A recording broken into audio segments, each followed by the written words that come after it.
Bismillahirrahmanirrahim. Assalamualaikum warahmatullahi wabarakatuh.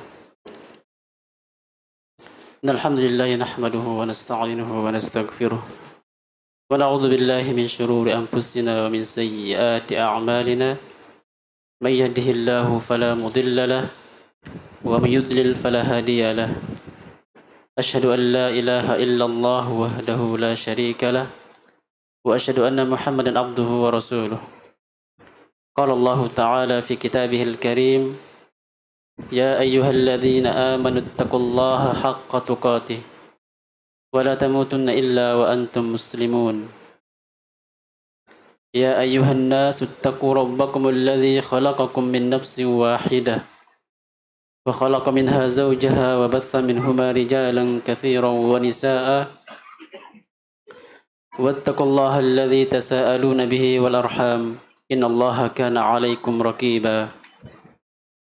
يا أيها الذين آمنوا اتقوا الله وقولوا قولا سديدا يصلح لكم أعمالكم ويغفر لكم ذنوبكم ومن يطع الله ورسوله فقد فاز فوزا عظيما. أما بعد فإن أصدق الحديث كتاب الله وخير الهدي هدي محمد صلى الله عليه وسلم وشر الأمور محدثاتها فإن كل محدثة بدعة wa kullu bid'atin dhalalah wa kullu dhalalatin finnar. Alhamdulillah, kita memuji Allah Azza wa Jalla atas nikmat Islam dan iman, dan atas kemudahan yang Allah berikan kepada kita, kesempatan yang Allah berikan kepada kita, yang dengannya kita gunakan dalam belajar, hadir di majlis ilmu, belajar yang merupakan jalannya para ulama, para penuntut ilmu syar'i menuju Allah Azza wa Jalla. Maka kita syukuri dan kita ingat nikmat tersebut agar kita selalu berada di atas jalan tersebut. Karena jika kita istiqamah di atas jalan tersebut, maka itu bentuk tambahan nikmat yang Allah berikan pada kita. Karena tidak ada yang mengetahui apa yang terjadi pada besok harinya, termasuk hidayah yang kita nikmati saat ini. Maka dengan bersyukur kepada Allah Azza wa Jalla dan berdoa kepadanya, kita diberikan istiqamah di atas beribadah kepada Allah. Dan sebaik-baik ibadah adalah belajar. Dengannya kita memperbaiki akidah kita, kita memperbaiki Islam kita, kita memperbaiki salat dan wudu kita. Kita langsung membaca kitab Al-Usul Ats-Tsalatsah. Kita langsung membaca matannya. Telah selesai kita jelaskan tentang hijrah Rasulullah sallallahu alaihi wasallam dari kota Makkah ke Madinah dan tujuan beliau hijrah dan apa sebabnya beliau hijrah. Apa sebabnya Nabi kita Muhammad diwajibkan hijrah ke Madinah? Sebabnya adalah karena tidak bisa melaksanakan atau menegakkan hukum-hukum Allah di kota Makkah. Ini merupakan negeri tercintanya. Akan tetapi ketika hukum Allah tidak bisa ditegakkan di sana secara keseluruhan, maka beliau diwajibkan hijrah ke Madinah. Tujuannya jelas, untuk menerapkan syariat Islam dan juga mengumpulkan kekuatan, memperbanyak jumlah kaum muslimin di sana, sehingga dengan banyaknya kaum muslimin beliau dapat menaklukkan kota Makkah, sehingga kota Makkah dan Madinah menjadi negeri Islam. Sehingga tidak ada lagi hijrah dari kota Makkah ke Madinah. Adapun dari negeri syirik menuju negeri tauhid, maka tetap ada hijrah tersebut sampai hari kiamat. Sebagaimana yang Rasulullah sebutkan dalam hadis, la tanqati'ul hijratu hatta tanqati'u at-taubah. Tidak akan selesai, tidak akan berhenti hijrah itu sampai taubat selesai. Dan kita tahu bahwasanya taubat tidak akan selesai sampai terbitnya matahari dari barat. Wala tanqati'ut taubatu hatta tatlu'asy syams min maghribiha. Dan taubat tidak akan berakhir sampai terbit dari matahari terbit dari sebelah barat. Maka hijrah ini kita wajib berhijrah di setiap saat. Walaupun kita yang sudah berhijrah, maka tetap hijrah. Karena pada hakikatnya al-hijrah, al-muhajir man hajara ma nahallahu an. Berhijrah adalah meninggalkan apa yang Allah larang kepada apa yang Allah cintai dan redai. Dan kita mungkin banyak masih melakukan kelalaian dan kemaksiatan dan pelanggaran dan juga penyimpangan. Maka kita hijrah kepada kebenaran, rujuk kepada kebenaran, kembali kepada hidayah. Kalau memang kita semua pernah melakukan kesalahan, maka kewajiban kita kembali kepada kebenaran, kepada hidayah, kepada pokok Ahlussunnah wal Jamaah, sehingga kita di setiap saat kita selalu berhijrah dan selalu kembali kepada kebenaran. Berkata Syekh Muhammad At-Tamimi, Syekh Muhammad ibn Abdul Wahhab rahimallahu taala, "Falamma istaqarra fil Madinati," maka tatkala Rasulullah menetap di kota Madinah, "amara bi baqiyati syara'i al-Islam," maka beliau menegakkan, memerintahkan untuk ditegakkan syiar-syiar Islam yang tersisa dari apa yang telah diterapkan di Madinah, di kota Mekah. Kota Mekah apa syariat Islam? Syahadah dan apa? Salat. Karena Isra dan Mi'raj terjadi pada ketika Nabi kita Muhammad ada di kota Mekah. Maka setelah itu semakin keras ujian dan juga gangguan orang musyrikin, maka beliau diperintahkan hijrah ke Madinah. Maka disitulah Nabi kita Muhammad diperintahkan atau turun syariat zakat, mislu az-zakat was-shaum wal hajj. Maka disyariatkan zakat, puasa dan haji, wal adzan dan juga adzan, wal jihad, termasuk jihad. Maka ini termasuk rukun Islam. Rukun Islam, syahadat dan salat telah disyariatkan di kota Makkah. Sisanya zakat, puasa dan haji diperintahkan di Madinah.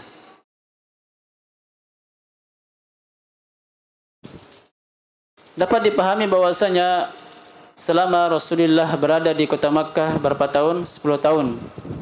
Beliau berdakwah kepada tauhid, menyampaikan makna syahadah kalimat la ilaha illallah. Setelah itu beliau tinggal di kota Madinah selama 10 tahun juga, menegakkan syiar-syiar Islam dan juga syariat Islam yang tersisa.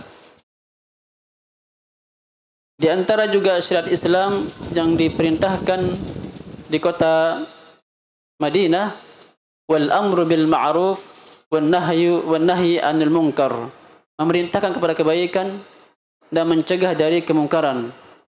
Ini merupakan pokok dakwah Islam. Bahwasanya Islam ini tidak bisa cukup hanya memerintahkan kepada kebaikan, tidak cukup.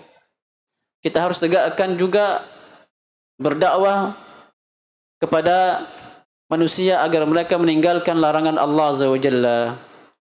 Wa ghairu dzalika min syara'i al-Islam. Dan selain itu banyak lagi syiar-syiar Islam atau syariat Islam yang diwajibkan di kota Madinah. Akhadha ala hadha 10 sinin. Maka Nabi kita Muhammad melaksanakan syariat Islam berupa zakat, puasa dan haji dan adzan dan jihad di kota Madinah selama 10 sinin, yaitu 10 sinin. Akhadha ala hadha 10 sinin, yaitu 10 tahun. Wa tuwfiya salawatullah wa salamuhu alaihi wa dinuhu bakin.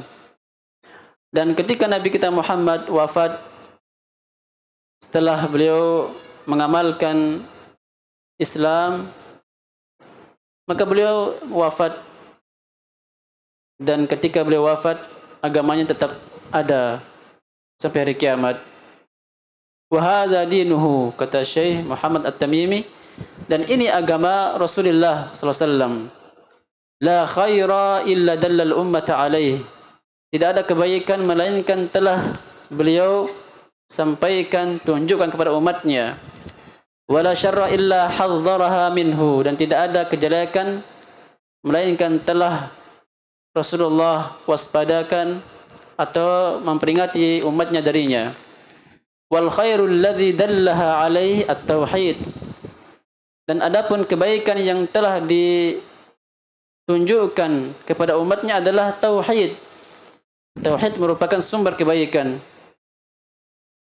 Wa jami'u ma yuhibbuhu Allah wa yardah, dan semua apa yang Allah cintai dan apa yang Allah ridai.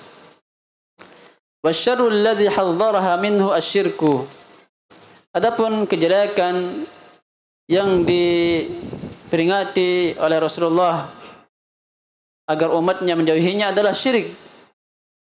Wa jami'u ma yakrahu Allah wa ya'bahu, dan semua apa yang Allah benci dan apa yang Allah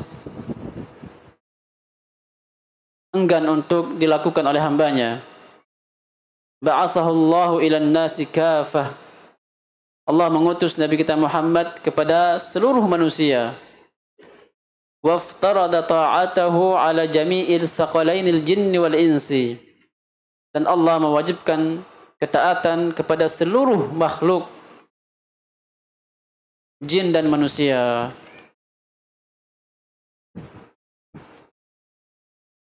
Wad dalilu qauluhu ta'ala, dan dalilnya adalah firman Allah Azza wa Jalla, qul ya ayyuhan nas inni rasulullah ilaikum jami'a, katakanlah wahai Rasulullah, wahai sekalian manusia, sesungguhnya aku utusan Allah kepada kalian semuanya. Wa kammalallahu bihid dina, dan Allah menyempurnakan agamanya. Wad dalilu qauluhu ta'ala, dan dalilnya adalah al-yawma akmaltu lakum dinakum wa atmamtu alaikum ni'mati wa raditu lakumul islam madina. Al-Maidah ayat 3. Pada hari ini aku telah sempurnakan atas kalian agama kalian, dan aku telah sempurnakan nikmatku atas kalian, dan aku redha Islam sebagai agama kalian. Ini pembahasan yang disampaikan oleh Syekh Muhammad At-Tamimi setelah beliau membahas tentang hijrah. Maka syariat Islam dengan ditegakkannya zakat dan puasa dan haji dan azan dan jihad, maka sempurna agama Islam. Terutama jihad fisabilillah, yang merupakan peluang besar untuk seorang bisa memeluk agama Islam. Syekh Ibnu Qasim rahimallahu taala mengatakan, syariat jihad bertahap. Pertama kali Allah hanya mengizinkan untuk jihad. Allah mengatakan, udzina lil ladzina yuqataluna bi annahum zulimu. Allah mengizinkan bagi orang-orang yang berjihad membunuh orang-orang yang zalim, orang-orang kafir. Kemudian Allah menurunkan tentang kewajiban jihad. Kutiba alaihimul qital. Allah wajibkan atas mereka, Nabi kita Muhammad dan para sahabatnya dan kaum mukminin yang beriman, berjihad. Al-Imam Ibnu Qayyim Al-Jauziyah mengatakan, kana muharraman, membunuh orang kafir pada awal mulanya diharamkan, tidak boleh. Makanya awal-awal Islam Nabi kita Muhammad tidak menggunakan jihad karena belum ada kekuatan, dan kaum muslimin pun juga belum banyak. Tsumma ma'dzunan fihi, kemudian diizinkan, dibolehkan untuk berjihad. Tsumma ma'muran bihi, kemudian Nabi kita Muhammad diperintahkan untuk berjihad. Kemudian diperintahkan kepada seluruh kaum musyrikin untuk dibunuh. Di mana Allah mengatakan, faqtulul musyrikin haitsu wajadtumuhum. Bunuhlah orang-orang musyrik dimanapun kalian menjumpai mereka di medan peperangan.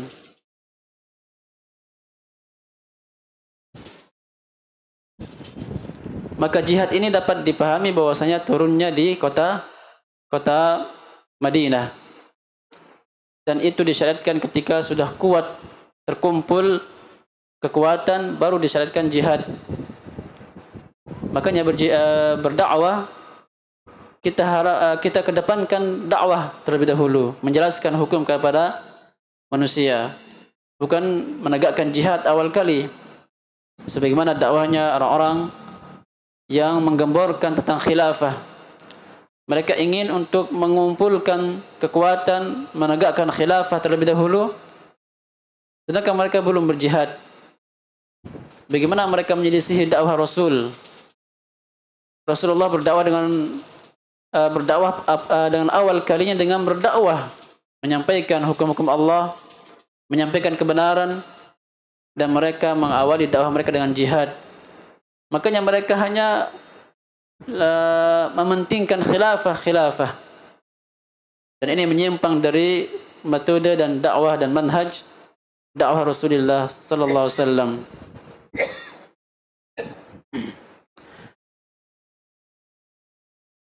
Memerintahkan kepada kebaikan dan juga mencegah dari kemungkaran, ini merupakan pokok Islam yang wajib bagi seorang dai ketika dia berdakwah untuk mengamalkannya.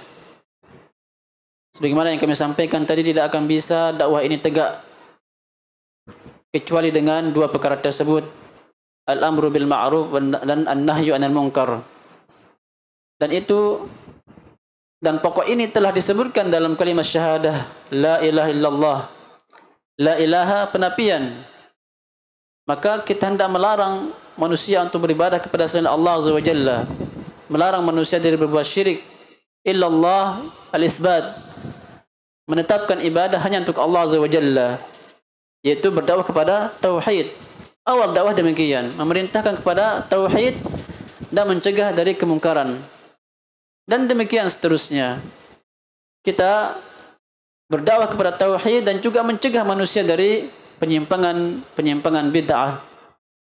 Kita mengajak manusia kepada ketaatan kepada Allah Azza wa Jalla, dan juga kita memperingati manusia dari bahaya maksiat dan dosa besar ataupun dosa kecil. Jadi selalu ada dua perkara tersebut, memerintahkan kebaikan dan mencegah dari kemungkaran. Kebaikan untuk dilakukan dan kemungkaran untuk ditinggalkan. Maka ini metode dakwah Rasulullah sallallahu alaihi wasallam. Makanya salah seorang atau sebuah kelompok yang mengatakan bahwasanya tidak perlu kita menyebut hal-hal yang sifatnya dapat memecah belah umat. Kita hanya fokus kepada persatuan, kepada hal yang sifatnya kita sepakat. Ini salah juga, karena menyimpang dari metode Rasulullah berdakwah. Rasulullah menyampaikan kebenaran tersebut berupa perintah kepada kebaikan dan juga berupa larangan dari kemungkaran. Makanya dakwah salafiyah dimanapun mereka berada, mereka selalu tegakkan hal tersebut. Mereka tegakkan al-amru bil ma'ruf wan nahyi 'anil munkar.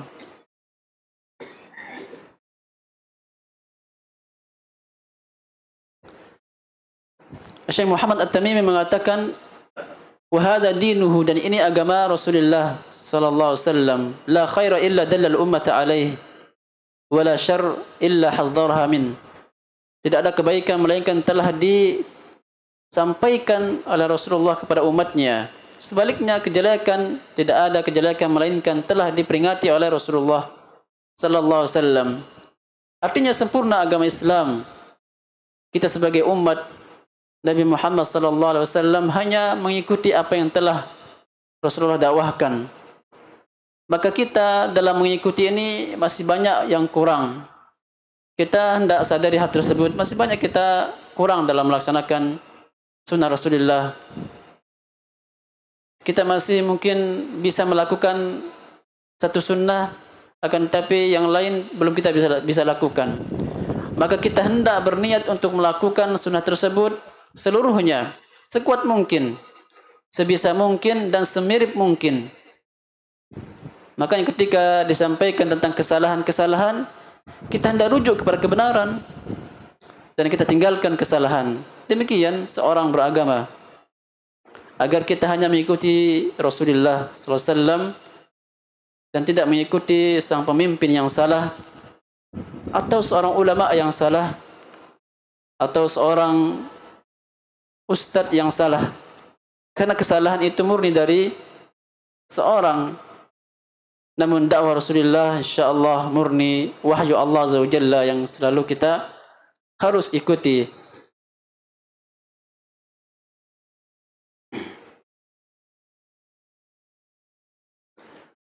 Perkara yang paling besar di sini adalah perintah kepada tauhid dan mencegah dari kesyirikan.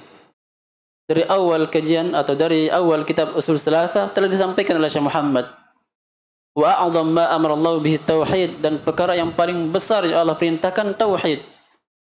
Wa a'zam ma nahallahu anhu asyirk, dan perkara yang paling besar yang Allah larang adalah syirik. Maka kita mempelajari tentang syirik ini dan bahaya-bahayanya, kita berdakwah. Dan alhamdulillah dakwah salafiyah selalu mendakwahkan kepada tauhid, mencegah dari kesyirikan. Dan juga kita wajib memperingati tentang bahaya pelanggaran-pelanggaran dan juga dosa-dosa besar yang lain selain syirik. Karena semua adalah agama Allah Azza wa Jalla. Bukan berarti kita hanya berdakwah kepada tauhid dan mencegah manusia dari syirik lalu kita abaikan pelanggaran-pelanggaran agama di bawahnya. Yang penting tauhid, yang penting bertauhid, yang penting akidahnya benar. Dan kesalahan yang lain seakan-akan tidak masalah. Dan ini pemahaman bahaya. Bukankah kita sama-sama memahami bahwasanya pengaruh dosa dan pengaruh penyimpangan dan pengaruh daripada sebuah dosa dapat mengurangi keimanan kita dan dapat mengurangi berat timbangan amalan kita. Coba kita lihat di zaman Rasulullah SAW ada seorang yang bernama Zulkhuwaisirah yang dia berani protes kepada Rasulullah SAW. Apa salahnya? Tauhidnya benar, tidak pernah berbuat syirik. Akan tapi salahnya satu, berani lancang protes kepada Rasulullah SAW lalu mengatakan, ya Muhammad i'dil fa innaka lam ta'dil. Namun Allah ancam kesalahan satu ini dengan ancaman yang sangat berbahaya. Innahu sayakhruju min dhi'ri hadza qaumun yaqra'una al-Qur'an la yujawizu taraqihim. Akan keluar dari keturunan orang ini suatu kaum yang mereka membaca Quran, hafid. Mereka hafal Quran, membacanya, memahami maknanya. Artinya orang-orang yang sangat pandai, orang-orang yang sangat paham Al-Quran. Akan tetapi hanya membaca saja, memahami saja tanpa diamalkan, sehingga tidak sampai ke hatinya. Allah menyebutkan Rasulullah dalam hadis lain menyebutkan hum kilabun nar al-khawarij. Al-khawarij adalah kilabun nar, anjing-anjing neraka. Lihat akibat dari kesalahan satu ini. Akibat dan iqab bagi mereka yang melakukan kesalahan satu hal tersebut. Dan itu bukan tauhid, bukan syirik. Kesalahan dalam manhaj, kesalahan dalam dosa besar. Di sekian sahabat tidak ada yang berani protes, dia sendiri yang protes. Jadi kita selalu berusaha untuk meniti jalan yang benar. Dan jangan sampai kita meremehkan sebuah kesalahan dan sebuah dosa. Kita hendak bertaubat, kembali kepada Allah, kepada jalan yang benar. Itulah yang akan membawa kebaikan dan berkah bagi kita. Kita lihat penyimpangan kelompok-kelompok yang ada. Kita paham bahwasanya umat Islam terpecah menjadi 73 golongan. Kalau kita bertanya 72 golongan tersebut yang masuk neraka, yang satu masuk surga, kesalahan mereka apa? Mungkin saja bukan masalah tauhid dan syirik, kesalahan dalam akidah dan pengamalan. Namun sikap tidak mengindahkan sunnah Rasulullah, sikap tidak mengamalkan sunnah Rasulullah, sikap menolak sunnah Rasulullah ini bisa berdampak kepada pokok-pokok agama yang dia akan langgar. Apa itu? Taat kepada Rasulullah mentaati dalil yang telah datang. Kalau kita tidak bisa mengamalkan sunnah karena tidak mampu, ada uzur di sisi Allah Azza wa Jalla. Namun kita mampu melakukannya, lalu kita tidak melakukannya, ini butuh uzur yang besar.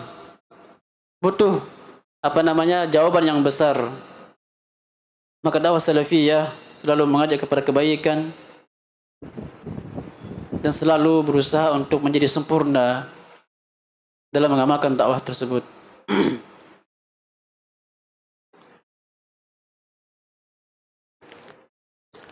Maka kita hendak tegakkan pokok-pokok Islam, terutama dalam berdakwah, memfokuskan kepada tauhid dan juga dosa-dosa besar. Maka dengan ini sempurna agama Islam. Dan Nabi kita Muhammad SAW meninggal dalam keadaan Islam tersebut jernih, bersih, meninggalkan syahadah, meninggalkan salat, meninggalkan puasa, zakat kepada umatnya dalam keadaan bersih dengan rukun-rukunnya dan syarat-syaratnya. Maka kita ketika melakukan kesalahan dalam perincian-perincian dalam rukun Islam, termasuk syahadah, kita melakukan kesalahan, dan umat banyak melakukan kesalahan dalam pelanggaran agama Islam. Contohnya seorang yang jatuh dalam kebid'ahan, dia kurang dalam rukun Islam yang mana? Ada yang bisa jawab? Ketika seorang jatuh dalam kebid'ahan, dia kurang dalam melaksanakan atau mengamalkan rukun Islam yang 5 ini. Apakah dia jatuh dalam syahadah, atau dalam salat, atau dalam puasa, atau zakat, haji? Mana di antara 5 rukun Islam yang mereka langgar, yang mereka tidak amalkan secara utuh? Orang-orang yang berbuat bid'ah masuk ke mana? Syahadah. Syahadah mana?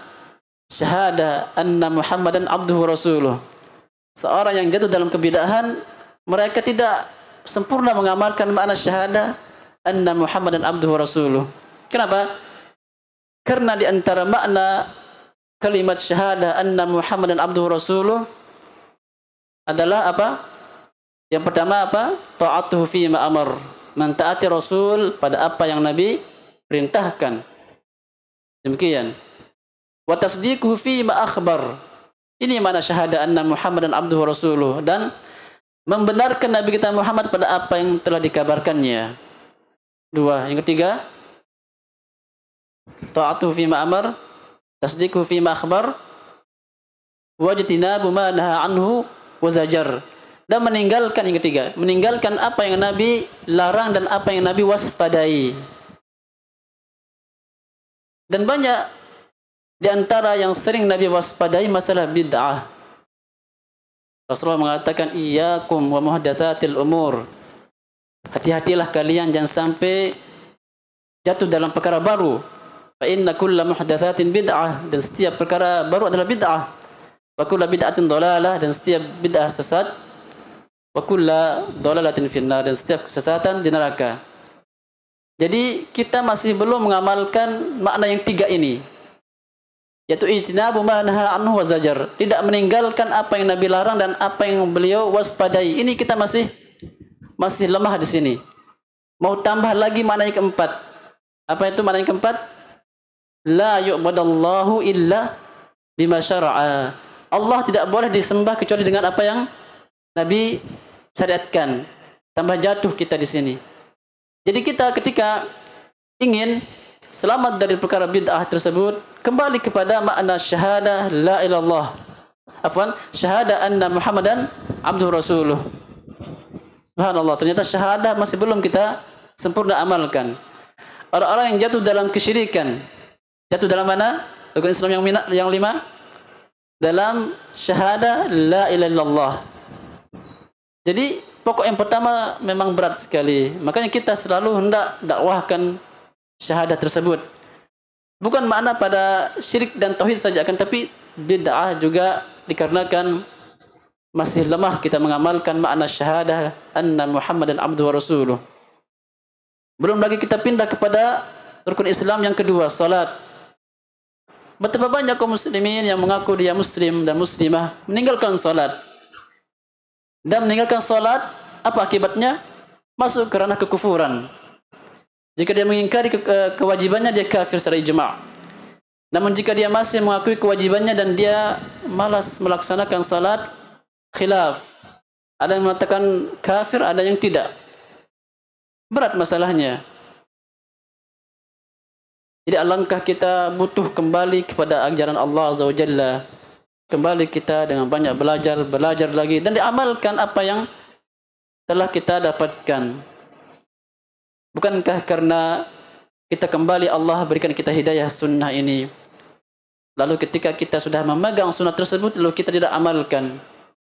Kita hendak terima kasih kepada Allah Azza wa Jalla dengan banyak mengamalkan apa yang Allah larang.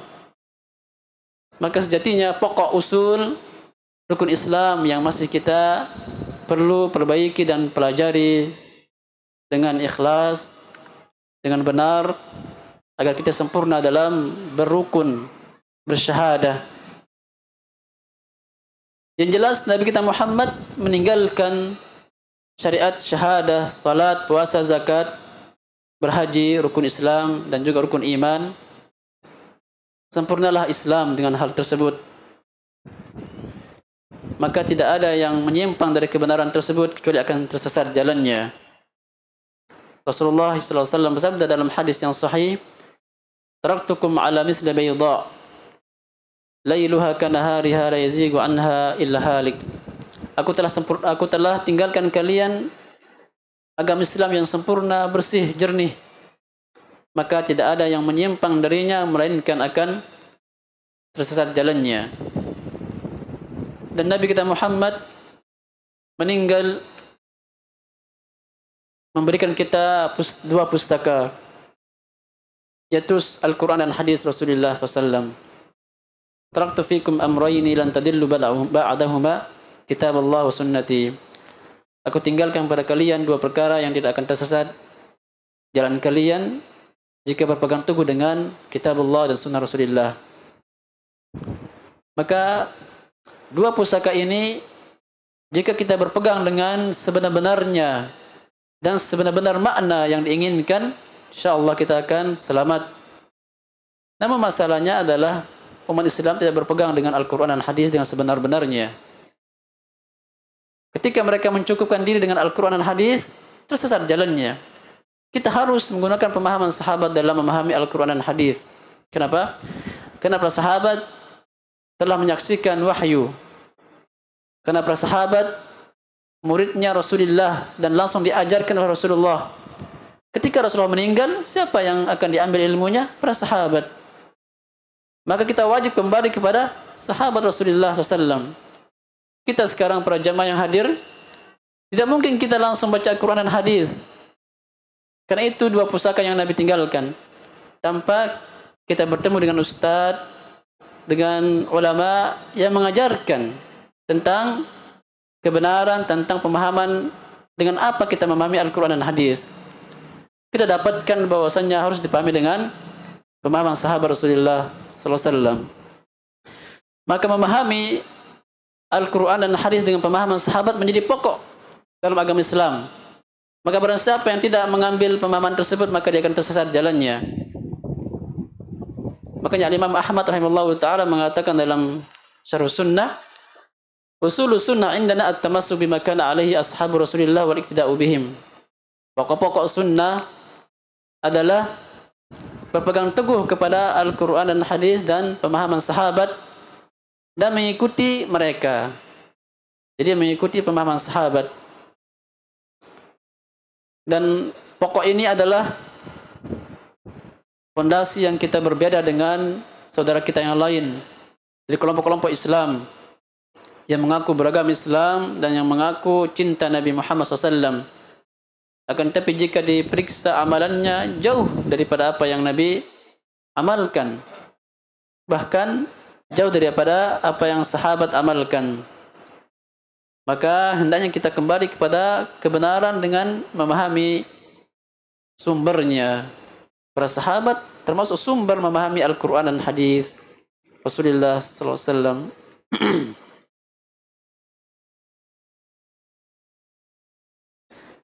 kebenaran yang Nabi SAW tinggalkan, dan Nabi kita Muhammad telah meninggal.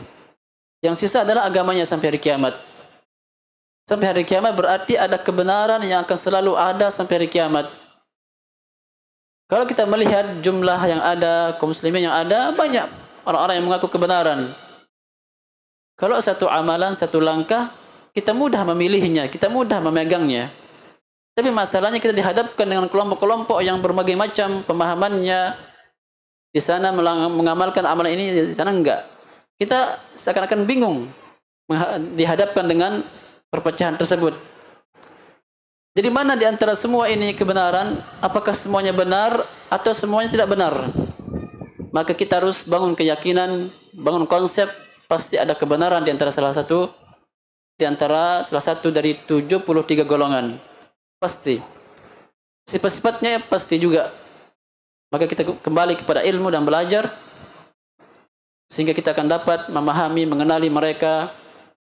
Apa sifat mereka?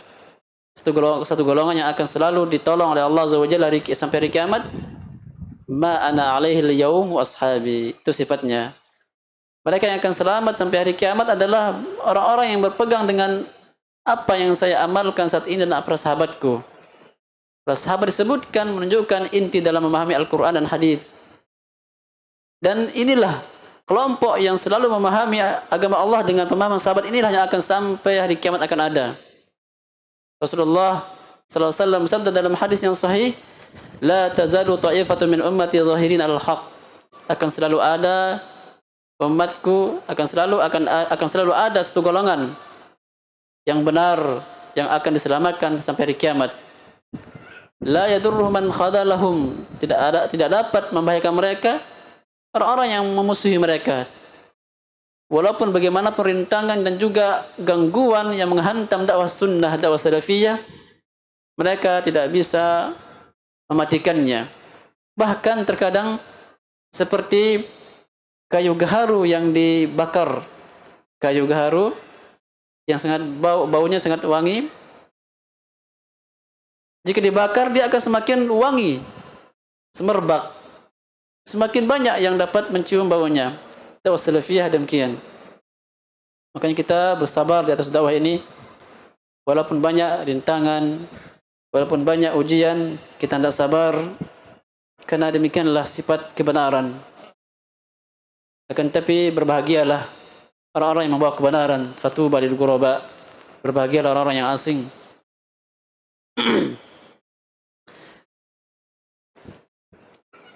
InsyaAllah ini yang kita sampaikan pada kajian kita hari ini tentang kesempurnaan agama Islam. InsyaAllah kita akan lanjutkan pada kajian tentang wafatnya Rasulullah sallallahu alaihi wasallam, merupakan konsekuensi ketika Allah menyempurnakan agama Islam, maka Rasulullah diangkat karena tugasnya sudah selesai dan kita hanya amalkan agama Islam yang sempurna tersebut. Dan kita sedang menggali, mempelajari, mengamalkan amalan agama yang sempurna tersebut. Kalau kita masih kurang, kita cari lagi, kita sempurnakan, kita membenarkan, dan kita kembali kepada kebenaran agar kita selalu sempurna dalam mengamalkan agama Allah Azza wa Jalla yang mulia ini. Ada azan? Atau ada sisa waktu untuk soal jawab, dipersilakan.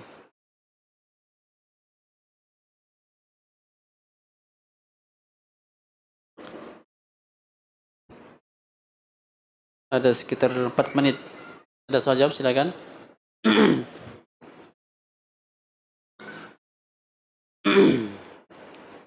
عندك سؤال يا شيخ؟ معك سؤال؟ الله يحفظك شيخ. أو تكلم معنا كلمة أو كلمتين. الله يحفظك. Ada soal, kita tutup insyaallah kalau tidak ada.